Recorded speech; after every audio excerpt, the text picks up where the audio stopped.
homes on different coasts, or go dive in Greece with squids. Could have been so freaking rich, but instead we had kids. They won't smile for a photo and won't eat the food we choose. That's why we're heading down to the parents' lounge to drown ourselves in booze. Every day we're more exhausted. We hadn't slept in years. They hit me in the nuts so bad my eyes filled up with tears.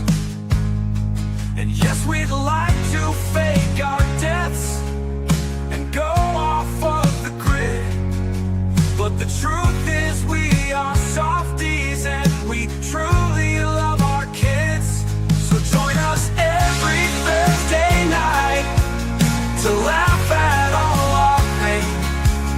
An evening in the parents' lounge is the cure for staying sane.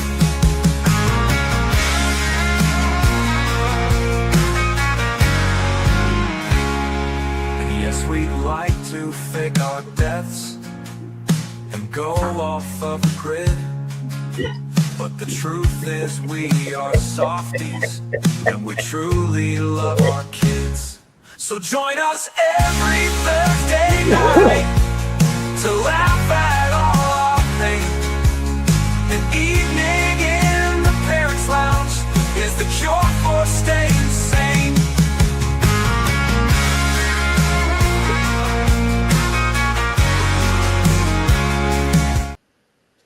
Welcome to another parental mental health night here in the Parents Lounge.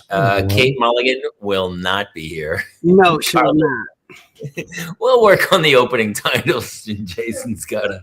Yeah. I had one job and I screwed it up. You literally had one job. And Carlos Alazraki is not here. But we have a wonderful guest today. We have Nick Hoff, who's going to be joining us. He's on the road. He's actually performing in Pennsylvania. Tomorrow he's opening for Larry the Cable Guy in New York. I literally left the show that I did with him. I know. We can tell you've had a couple cocktails, it feels like. No, it doesn't feel right at all. No? Good. Oh, no. If you didn't have a couple cocktails, you better start drinking. Nick will be out in a few minutes. Jeff Lewis, Jason Gowan, Jamie Kaler here. Jason, what did you do? We'll work on it. We had a stand-up show in Waverly, New York tonight. We did that show. How did you get home? I hope you... Nick crushed it.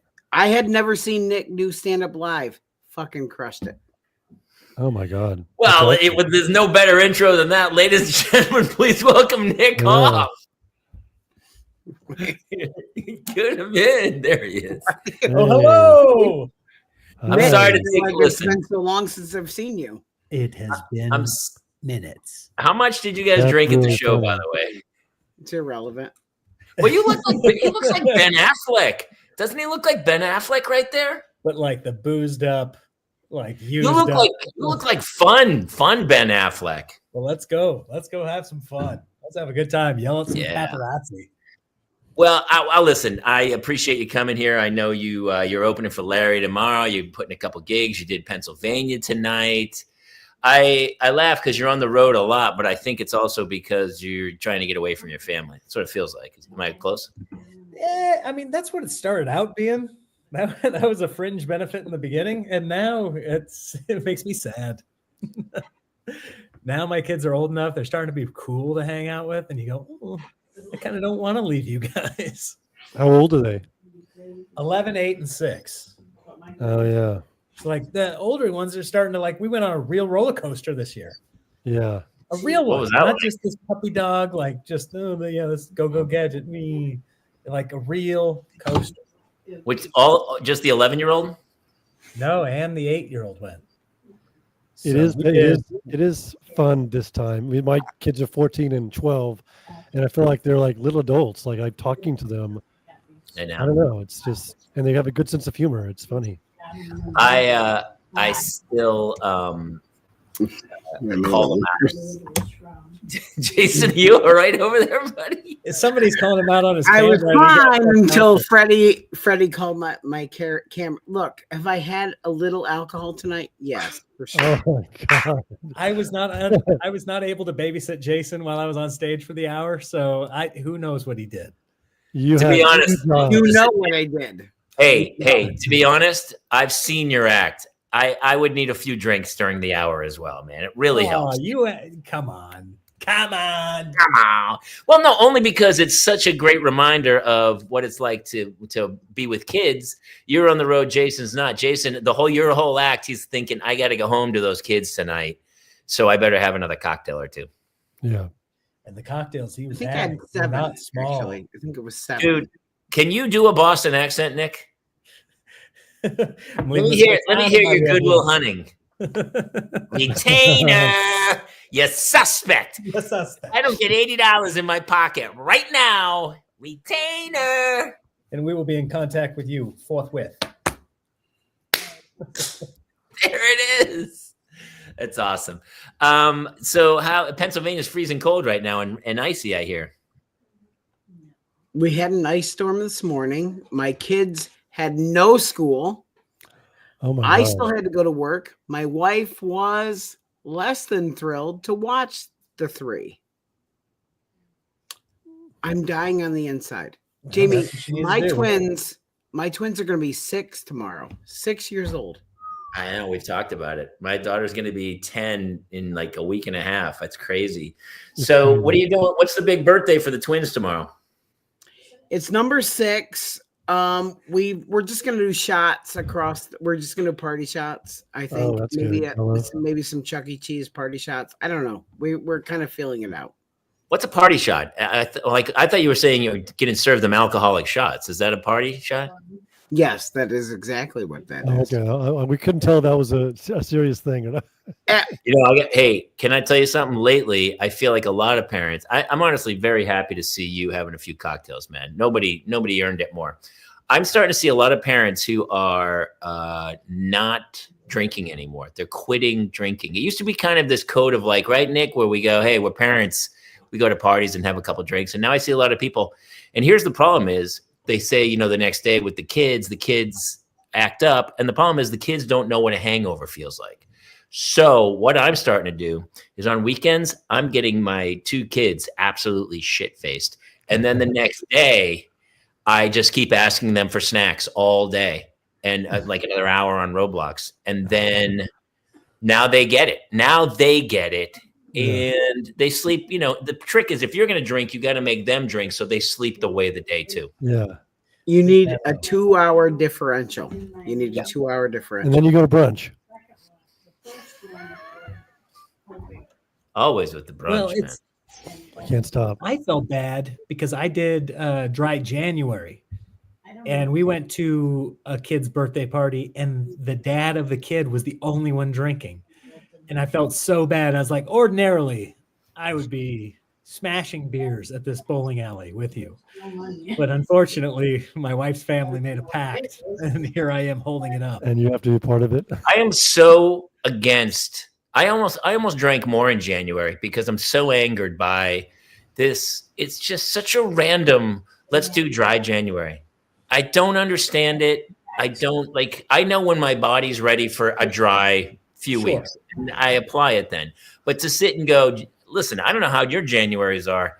A lot of bills come due.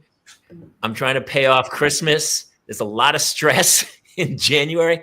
I would say January is one of the months you should drink heavily in. Yeah, you got a new deductible. It's the one that they need it most, for sure, without question. And it's also because a lot of people are dry January. It's the best time to go out. Like you get good service. There's no crowds at places. No, if I'm you're not gonna a go dry, drinker. what's a better month to go dry, Jeff? What's that? What's a better month to go dry than January? Well, that's what I'm asking. I'm not a drinker, so is there dry January a thing, or is it every month? No, It is a thing. Dry January is a thing for sure. It's What about a dry thing. February or dry March? I have some friends who stopped drinking January 1st to St. Patrick's Day. And then one of my really good friends, the guy who you're talking about. you know, Tom, is it Tom Connolly? Yes. Yeah. And And then at so one point he went crazy and walked across the country. he's also the guy from my stroke joke who had a stroke and they put him into an induced coma. And the only question I ever had was, do you have to have the stroke to get the induced coma? Because that's how they saved his life. Tom Connolly had a massive stroke, Widowmaker, and they saved his life at that age of 50. I will also tell you, back in the day, he's been doing this forever. And he would stop drinking on January 1st and he would drink on March 17th, whatever St. Patrick's Day is. But he would make up for it. It was almost like he had like 2.5 months of drinking to catch up because he got arrested on a couple of those St. Patrick's Days. He was down in like Hermosa Beach at Hennessy's Tavern and ended up in jail because he hadn't. Here's the deal. It's like, what are you going to take 2 months off and then go play an NBA game? No, baby, you got to stay practiced. You got to stay in the zone. Take 2 months off. You forgot it. Jeff, this is one of those guys that it didn't matter if he was drinking. He had rage. He had this rage inside of him. Like he was doing stand-up at the time and he would just yell and he'd get mad about things. And this is Tom. This is that guy. And one day I'm driving in Santa Monica and I'm behind him. I can tell it's his car. I can see him in his rear. I can tell it's him. And so we're at a stoplight. And like the split second turn green, I'm laying on my horn, just laying on my horn behind him. I can see him getting furious, looking in his rear view, and the whole way down the road. I think we're on Olympic. I'm just honking. Finally, he pulls over, like he's going to confront me, and I pull up next to him, just this biggest grin on my face, like, "Oh, you piece of crap!" Oh my God, you're so easy to get. Tom would do stand up, and he always had a throwaway line for jokes that didn't work. Which he would have a joke. His whole act was throwaway line.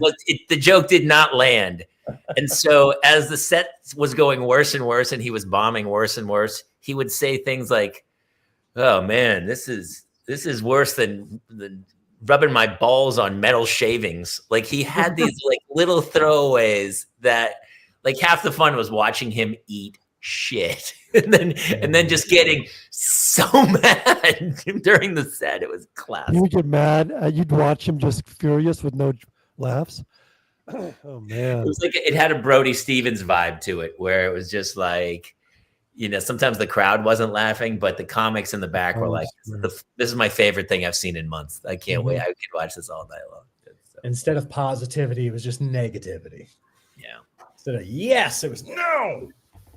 This is gonna sound awful, but when anytime, how do I phrase this without sounding like a complete ass monkey? The plane crash, really specifically, all I could think of is like if somebody dies in a car accident in like late January or something, all I can think is like there was definitely someone on that plane who's like, fuck, why did I do dry January? Why? Yeah. Well, like you're like, why did I do it? I took like 4 weeks off, and it's so short. Life is short. And listen, I'm a binger. I've gone over a year without having a drink, and then Wait, what's the longest you've gone, Taylor? What's the longest you've gone without alcohol? First 12 years of his life. Yeah, who said that's somebody else's joke? I did it's funny, when I booked My Boys, I think I had been sober for like 10 months. And then I think I've told this before, but before we get picked up for season 2. And so I clean up and I'm like, I want to be a working TV actor. And so season 2 comes and I haven't drank in a while and we go to shoot and I'm not funny at all. I'm really not funny. And the EP and creator, Betsy's coming over. She's like, what is happening with you? What is going on? And I go, I don't know. I'm out of sorts or something. And she goes, what did you change something? I go, well, I kind of quit drinking. And she goes, fuck that. And she took me to her office and she poured me like a shot of whiskey and I drank it. And I was funny again. I totally understand when you see like, Chris Farley, because I think being funny is also like a state of mind of, like heavy set guys have often been, everyone's like, you got to lose the weight. But in the back of their head, they're like, I'm only funny in this vein. And if I make any changes, then I'm not. You literally summed up my entire career. Well, it's the same with a baseball player walking up to he's got his rituals. Yes. The same thing. He's got to do all those same exact things. touch his There's a foot. mojo to it. Yeah. And, when you see people who make changes in their lives, sometimes it's very hard. There's a really funny comic, Eric Edwards, who he's in a ton of movies, a really heavy set guy. And he lost all the weight, unrecognizable. And he stopped working. He was getting hired as the fat, funny guy, and he became super skinny and he didn't work. And he ended up writing a show, I think it was called like 1.5 Men or something or other, about his own life. And it was really interesting and stuff. But, there is something to be said for, it's like musicians who are like heroin addicts and they're killing it. And then they clean up and it just doesn't, I don't know. I'm sure every AA group's going to be out there like protesting this to be like, yeah. And I go, yeah. Look, I've always banked on the fact that at some point, Danny DeVito and John Lovitz are going to die. And then I will take their spot by natural selection. Man. Like, right? That's my natural selection. Jersey Mike's. You're going to be fucking. Has anyone had a better career than Danny DeVito? Nobody. No. It's incredible to. I just want to tell you one thing. I did a Jersey Mike's commercial, and I forgot how incredible he is. Just sitting there watching him all day work. He's the nicest guy, but he is super. I mean, I know it's saying obviously, but he is really funny. Like he ad-libbed, improvised so much, and he had people in stitches at that age. I mean, I was like watching him, my mouth open, like just thinking about everything he's done. Yeah. I mean, just like think about Taxi alone, like just everything. Taxi. But you probably forgot something he did. Like I forgot about Batman. I forgot about One Flew Over the Cuckoo's Nest. Until Colin Farrell, his Penguin I thought was fantastic. Dude, One Flew Over the Cuckoo's Nest. He's Martini. The Nile. I forgot about that. He goes, I bet a nickel. He keeps breaking the cigarettes going, I bet a nickel. And Nicholson's like, you can't bet a nickel, Martini. He's the best. Oh my God. That's how we got in with all those guys. He was buddies with Michael Douglas and that whole crew, yeah. I mean, he's incredible, man. Yeah. What's going on with kids? You know what's funny, dude? I was reading, because one of my daughters is super sick right now, and her school had, of course, an outbreak of half the kids have the flu, half the kids have RSV, half the kids have COVID. And does it feel to you that kids are getting sicker than they used to be, or is it just me? No, it's a thing. It's for sure a thing. I don't remember like growing up and being as sick as my kids are now. Like it's every week something new creeps into this house. I want to hear from other people because I'm so intrigued. Nick, do you feel? Here's the question: we feel is it just because of media and news outlets, or are kids getting sicker than they used to? Schools have closed. I say this because I was watching national news, and a bunch of schools actually closed for the flu. I'd never heard of that before. The whole school had either the flu, RSV, or COVID, and they shut the school down. Is this your school? No, this was on the news. One was in Dallas, one was back east, one was in Ohio. Do you think we're trying too hard to keep kids from getting sick, and that is making them sicker? Is that possible? Maybe. Yes. I mean, dude, that stupid, and I would throw them out, the antiseptic wipes, and my wife, we get on a plane and she like wipes the whole plane down, and I go, actually, you need germs in your system. I agree with that. You got to expose them. And I know that's why people get dogs sometimes. I've heard that dogs bring the germs, but they don't. I can't remember what they said. Like the dogs bring germs, but they don't hurt the kids. Actually, Andrew had a good point too. For me, it's that I keep them home when they have sniffles, whereas we would go in the 90s regardless. Maybe, yeah. I don't know what's going on, but I'm like, my kids are super sick right now. Again, just a hacking it's always respiratory now. Like I don't remember coughs being this bad, but maybe I just didn't know it. I don't know. We all stayed inside for a very long time a few years ago, and I feel like we're still getting some after effects from that. Yeah. I agree. I think Nick's right. I do think that's a thing. Yeah. On the other side of that, I also think that we get inundated with like 17 viruses all at once. Like there's a stomach flu, there's COVID, there's the flu, there's like rhinovirus, there's like a million different things, and they all hit at once now. And I don't feel like that was a thing when I was a kid. Yeah.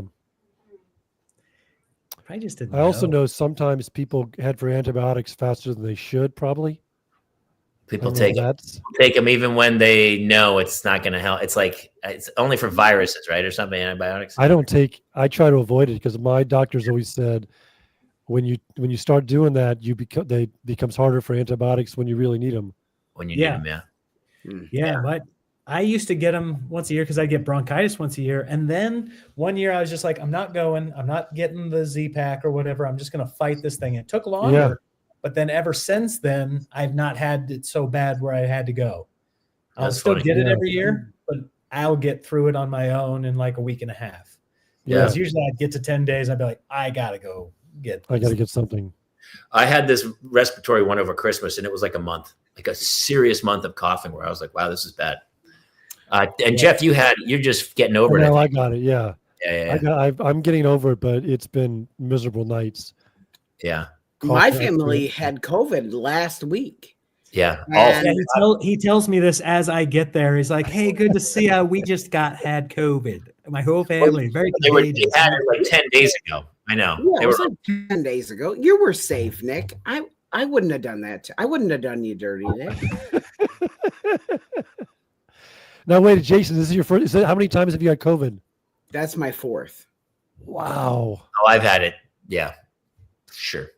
But you had it pre-vaccine and post, didn't you, Jamie?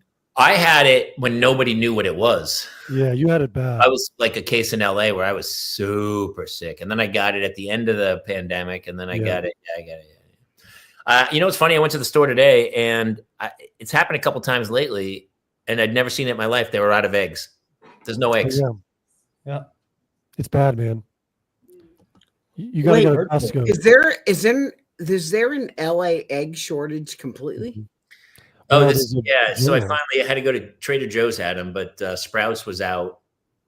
And then, you know, it's funny, Jeff, I went to Trader Joe's and I opened the thing and I looked and then none of them were broken. And then I got to the front register and the woman opened it. And she goes, oh, 2 were broken. I go, wait, what?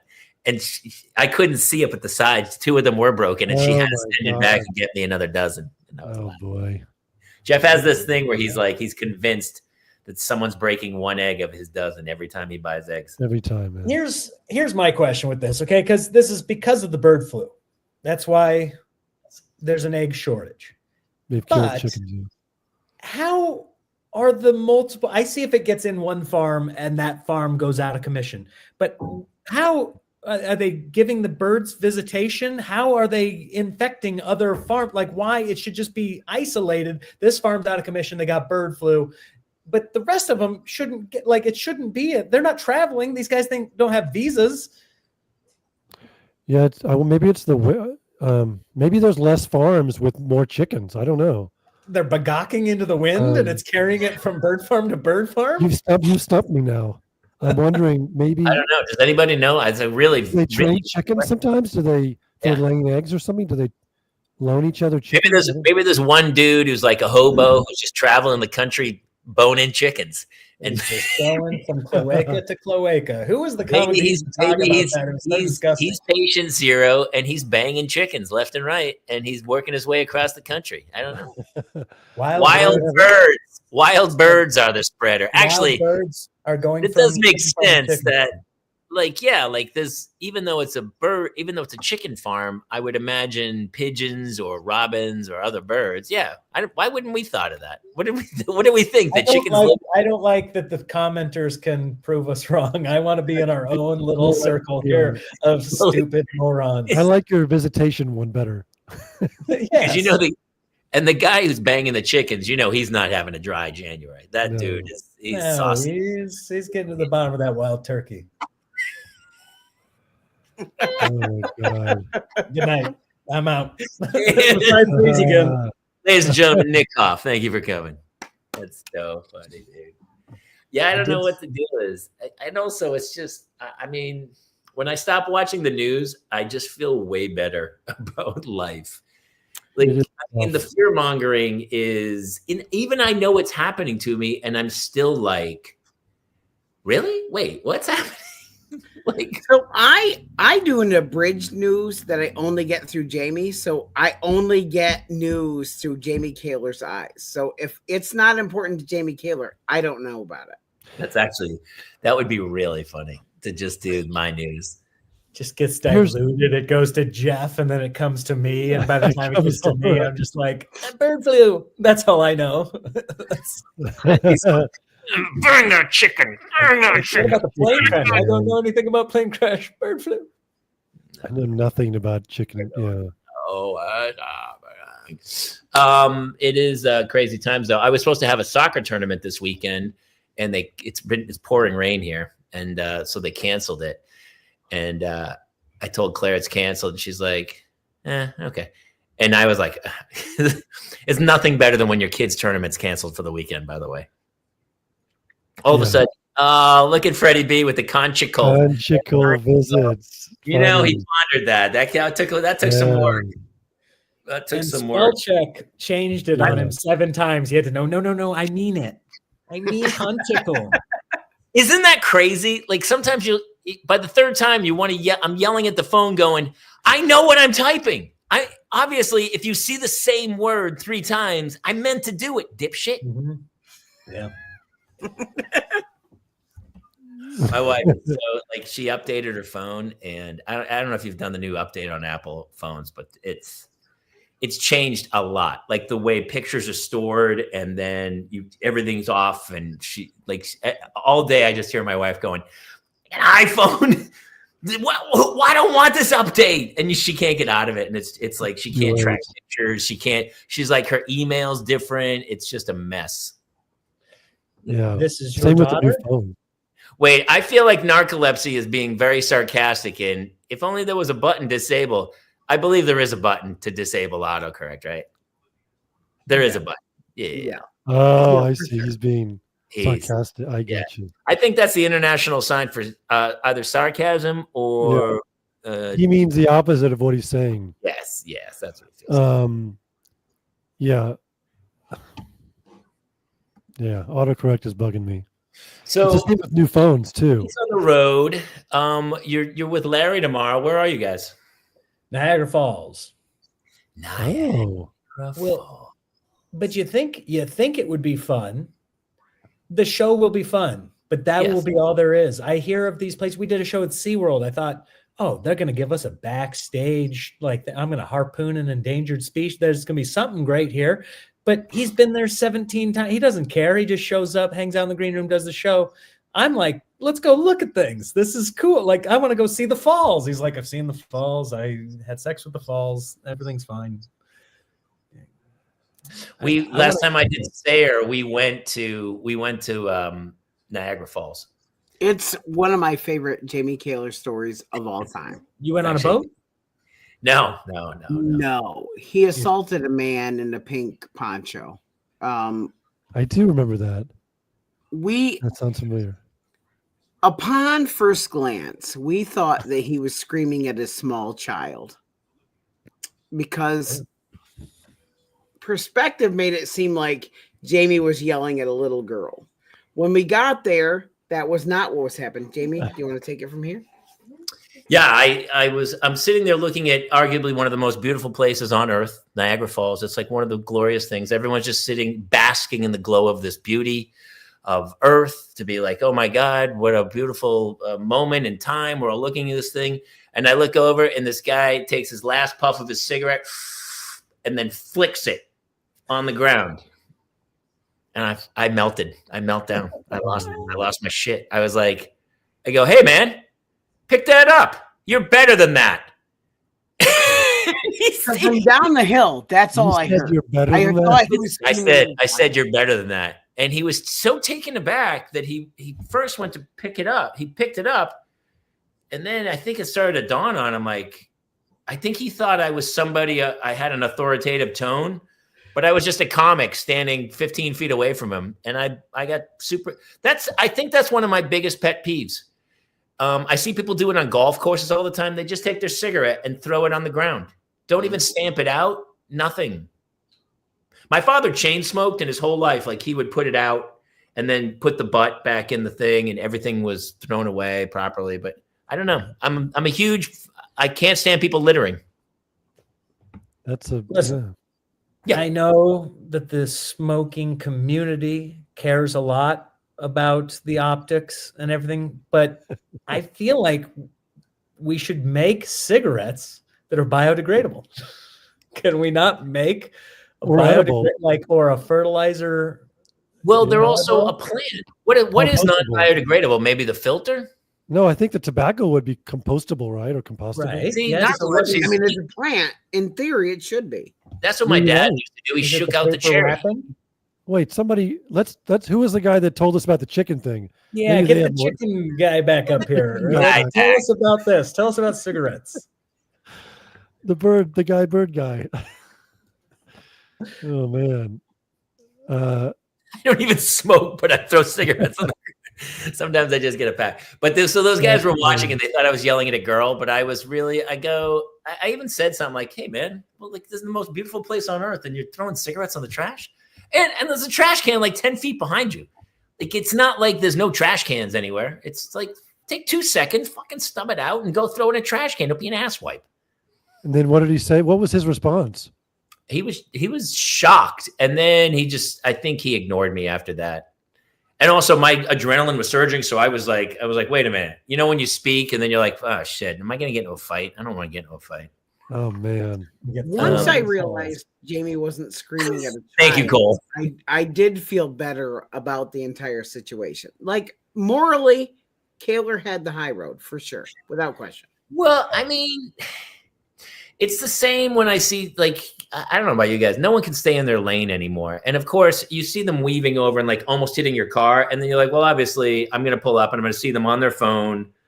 You know, it's like, listen, I use my phone in the car. I try to like use it at stoplights or when I'm stopped, but I mean, these people are like weaving with the studio, or just be better. Be a better phone driver user. Yeah. I don't know. Nick, do you get peeves at all, Nick? Do you melt down on people, or you just you seem pretty low key? I'm pretty decent, but there was a comic on stage the other day. I'm decent. I think I'm not your decent. I get mad. I get mad at people that don't have understanding or some level of like decency, like with servers.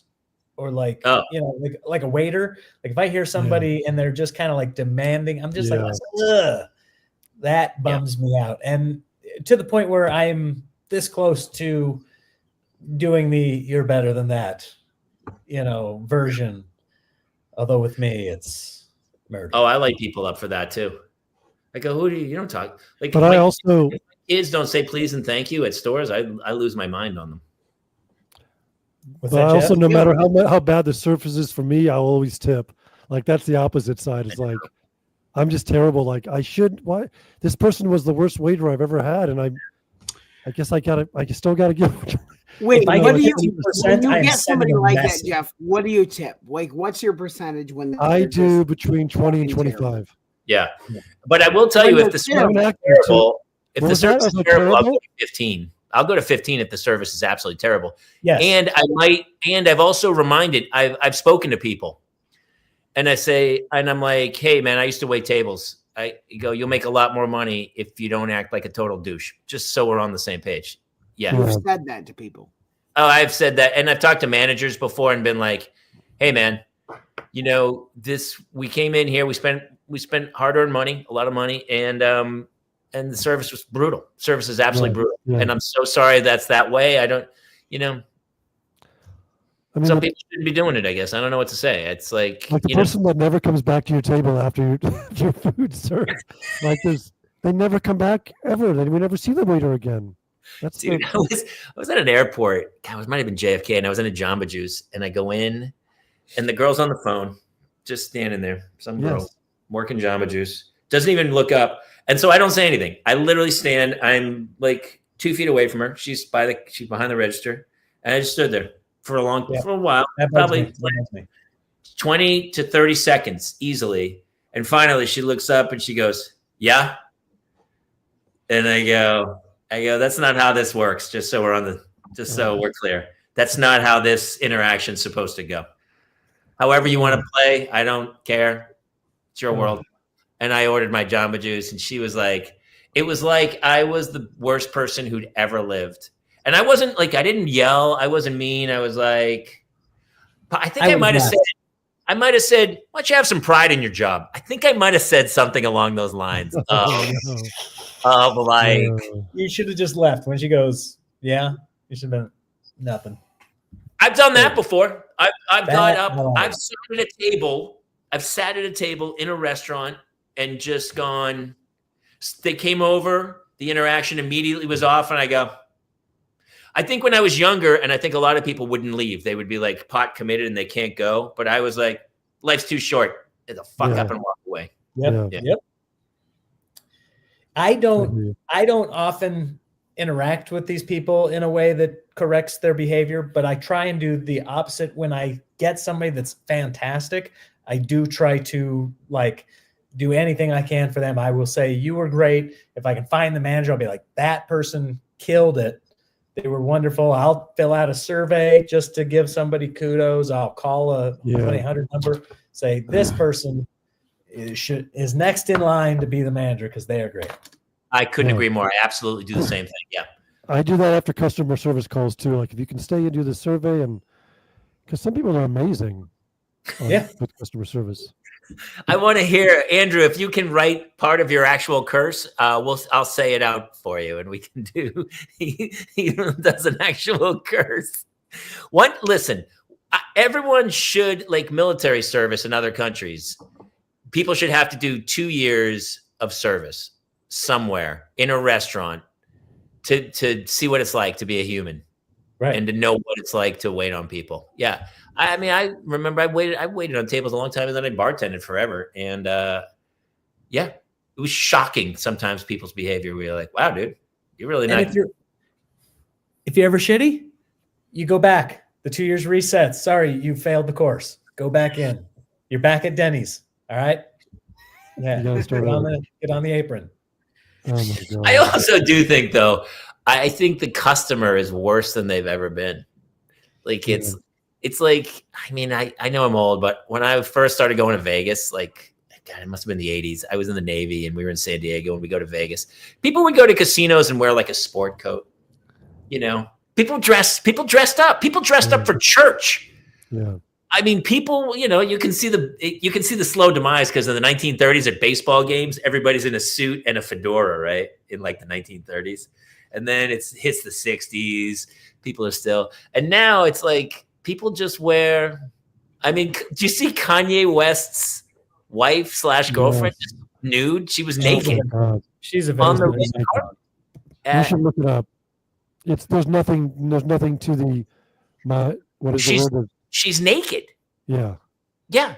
It's shot, and it's like he doesn't need the publicity, I don't think, does he? Is he looking for more followers? What's happening in his crazy brain? I've never seen them black out sections of just real Grammy pictures.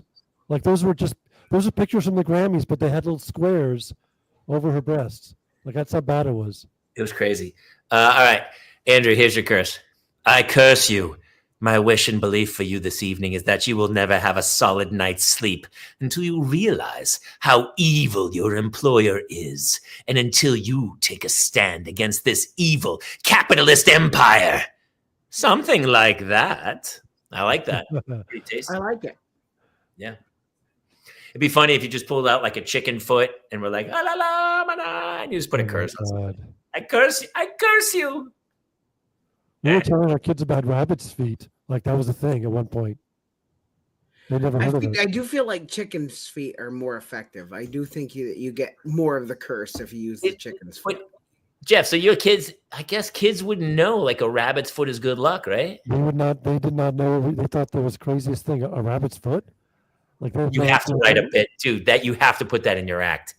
that they had no idea what It is kind of crazy. I wonder where. Actually, let's talk to our chicken people. Where did the luck of a rabbit's foot come from? Anybody?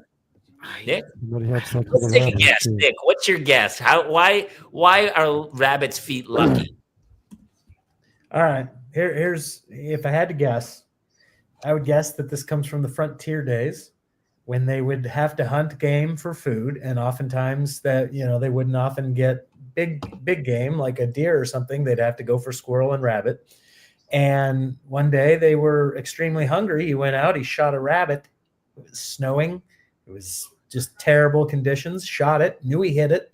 Couldn't track the bloodline though, and the snow was coming down so hard. By the time he found it, all that was sticking up was one rabbit's foot, and he pulled it out and saved his family. And that lucky rabbit foot. Oh my God, that's pretty good, man! Holy pretty shit! good. Did you just Jeff, put that on your ass? comment? That's not bad. Maybe I would say similar, but instead maybe they had a snare and they caught the rabbit in the snare, and he had his foot, but the rabbit gnawed off his. So the rabbit is the lucky one in this scenario. Oh, Yeah, well, maybe. And so all they found was just they found the rabbit's foot, and they go, lucky rabbit. That's the luckiest rabbit. yeah. He survived. I mean, there are other rabbits that were not caught in the snare that are maybe potentially more lucky. I googled to try and find the actual answer, but it's pretty muddled. Like they're saying that it has to be the left hind foot of the rabbit. Like it's very specific about what foot of the rabbit it is, and I honestly have not put that much thought into it. Everybody Googled it. Everybody Googled it. Google AI says it's from African American folk magic. Maybe it was like from a Haiti type of thing where they do the Creole. It does mention that, yes. Yeah, It's possible. Yeah. they do a chicken foot, and the chicken foot's bad, so they go, well, we need a good. And they go rabbit's foot because they had rabbit stew. I mean, I do. Someone was drunk after a comedy show. Wait. Someone was drunk after a comedy show and bought 100,000 units and had to unload. Poof. Now they're lucky. That's funny. I feel attacked, actually. It's actually an old trapper expression. Because rabbits were so nimble, they could slip their foot through a bear trap where a larger animal had its legs snapped. Ugh. What? The clamp traps, Oh, yeah. by the way, are so barbaric. Jesus. That's so crazy. So crazy. I was watching Alone. You ever watch Alone, the show where they put the people out in the middle of nowhere? Did Nick freeze? Oh, Nick didn't move for a while. I thought he froze again. The comments. Apparently, that's a really great show. They say. Oh man, there's so many different seasons. Alone? It's basically, we've talked about this before, but it's basically who can starve to death the slowest is really the game. But it'll go like 100. It right? can be mental, but people can also get injured. If you drink water and you get giardia or something, if you get super sick and nauseous, you'll get rid of all the liquids, and they'll have to take you out. And there's a safety button. Oh my God, really? There's no camera guys with you. You have to film. You got to drag all the camera equipment with you, and then set it up and shoot yourself all the time. I think they go out once a week for health checks, and then at some point, people lost too much weight. And they haven't quit, but they were like, they take them out. So at the very end, it's like a couple of people are literally like laying in a hut that they built, trying not to starve to death. It's great. It's a good show, dude. I think it's on Netflix. Go watch some of the old seasons. I just started one. There's an Australian one, which is actually, I think it's on Netflix. Next, Nick has resting free. By the way, Nick's in a hotel room and he's gracious enough to come do this. Do you have to drive back up in the morning or something? Yeah, but it's only like 2 hours and 45 minutes. That's nothing.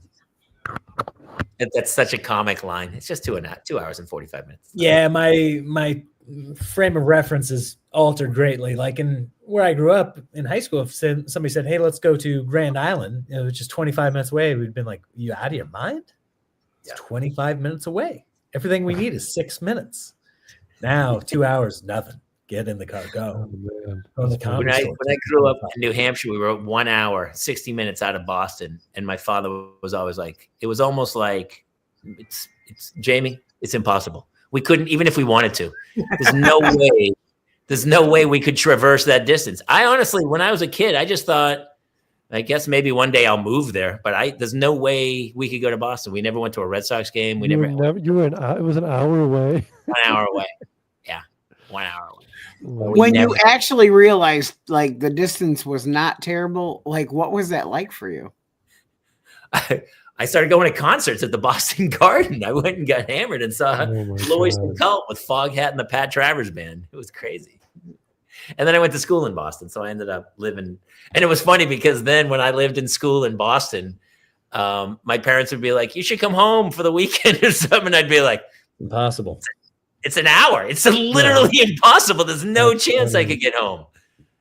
I remember one Christmas vacation. I don't even know if I went. I think I went home like Christmas Day or something. I just wanted to stay in my apartment in the city in Boston and tear it up. Yeah. Nick, what's your favorite Dunkin' drink? Just a totally random question. Oh, because I'm Affleck now. You got a little Affleck. Am I crazy? That's funny. Coffee. What are Dunkin' drinks? Is there like a certain like? There's like a constant rotation of seasonal drinks that happens there, but for the most part, it's just coffee. And it's just called Dunkin' now? It is. Yeah, they got rid of the donuts. Got rid of donuts. Like but they still serve. Oh, they serve. They do. They actually have a pretty good egg sandwich. Pretty good sourdough egg sandwich. That's pretty tasty. Like a $40,000 sandwich now. It's very, very, it's true with the eggs and stuff. Hey, listen, we got to wrap this in like 2 or 3 minutes because Jeff is going to Twitch games. And I'm not going to get into it tonight, but my dog, we said farewell to our dog today. And oh, man. So I have 2 little girls. He was 20 years old. Well, I'll talk about it. But I've told many stories about him because an owl tried to take him like a year ago. And he peed in your face. And he peed in my mouth. He peed in my mouth. That's another. Oh, God. But he was a 20-year-old dog. So yeah, well, I'll pay him a fond farewell. But my kids we had to tell the kids after they get home from school today. They were like, and part of me wanted to go, "You never walked him. I asked you to walk him, and you never did. And now all of a sudden you're crying." He felt terrible. He was crying when you went to school. It didn't feel right. His last words were, "You never walked me." Yeah. We didn't put him down. He committed suicide. He was. Thank you, everybody. And well, I'm gonna pay him a little homage. Maybe I'll do some pictures of him. We had him. He was 20 years old. He was gonna be 21. Couldn't see, couldn't hear. It was time. Like even I was like, dude, I was 15, and I thought that was. And I tried to find the owl. When I was at your house, he asked me to kill him, and I just couldn't do it because I didn't know him well enough to do it. Yeah. Oh man! I tried to find the owl, and I couldn't find him though. But he's not listed. I could have put him back into the food chain. We're actually gonna. Well, I'll talk about it. We're gonna cremate him and put him in an urn. And I think my wife wants to do something. I was like, well, he's not going to be on. We're not going to put him on the mantle in the living room, just so we're not that family. But oh my God, we'll do something with him. Crazy Maximus, years old. My 20-year-old puggle. I know, insanity. Yeah, 20. I know you're about to jump off, but my childhood dog we put to sleep when I was going into 9th grade, and they had him cremated. I don't know if anybody does that, but they had him cremated, and so we had this little box that was like on the mantle of the dog. And the next year, some of the high school kids came around, and they were on a scavenger hunt. They said, "We're on a scavenger hunt. Do you have a dog bone?" And my mom goes, "Actually, we do." And she opened up the thing and found one of the little bone shards and handed it to the girl at our front door. And the girl goes, "What? No!" and started dying laughing on our front porch. Oh my God. Like that is not real. That is not a real thing that happened. But my mom was like, "You know what? We do have a dog bone." Dude, you've got to put that into your act. That's really funny. Well, I think I told this on stage. It's not on an album or anything, but he ate his own poop. I called him self-cleaning oven. Like he was And in one way, it was the most disgusting thing of all time, but in another way, he was maybe the most efficient dog that ever lived. He was fucking great. That's amazing. And he, when the little girls, I had like they would be in the pool with me, and I'd be swimming in the pool with the two little girls or whatever. And when they had to poop, with little kids, it's that fast. So we had a little potty next to the pool out by the backyard. And one time I got her out, and she was having just explosive diarrhea, and she went all over the pot. It was a little turtle, like one of those turtle potties, and she went in it and just blasted it like a truck stop, like destroyed it. So I'm holding her, and I'm like, oh my God. And I take her down, and I got the hose, and I'm hosing her off, and I bring her in, and I clean her up, and I put her in another bathing suit or whatever, and I bring her back out. And my wife's like, oh my God, good luck cleaning that thing out. And I got out to the pool, and I looked down at the little potty, spotless, totally empty. Like it looked like it had gone through a dishwasher. And I looked over across the pool. Oh, and no. Max was licking his lips, and I was like, "No, dude! No more kisses for Max ever." I don't think I ever gave that dog another mouth-to-mouth kiss. I was like, "Oh." It was like it was the best meal he ever. He was like, "My compliments to the chef." Oh my God, Jimmy, I'm gonna be sick. That's incredible. It was the craziest thing of all time. But again, I was so horrified, but I was like, hey, thanks, buddy. Yeah. Man's best friend. Impressive. Nick, please, will you do me a favor? Take a second or two before I gotta let Jeff go because he's got to go do this. Tell people where they can come find you. Obviously, I hear you all the time on Sirius. So much. You're on a lot. And you're doing the Fun Bunch with Andy and Maral and Larry on Fridays, which is super fun. Yeah, we do that on SiriusXM. And Jeff, before I forget, somebody was asking when you stream on your Twitch, so make sure you tell them. Oh, thank you. Because they said they always miss you. But yeah, check out. Right now, yeah. Go ahead and tell them. No, I stream. I mean, I stream at different time every time, but tonight it's 9 to 10. There you go, Pacific So I time. promise I'll be there. Thank you. There you go. Yeah, they can find me on YouTube. I've got 2 specials on there. My latest one I love. So check out. And your latest one, it's over a couple 100,000 views or something, I believe it. Yeah. It's people are enjoying it. So I'm very proud of it. It's called America: The Final Season. And so yeah, you can get that on YouTube and Nick Hoff on all social media. So I'll let you know where I am. And you're touring a lot. Yeah, and he opened and he tours with Larry the Cable Guy a lot. So definitely go check out Nick.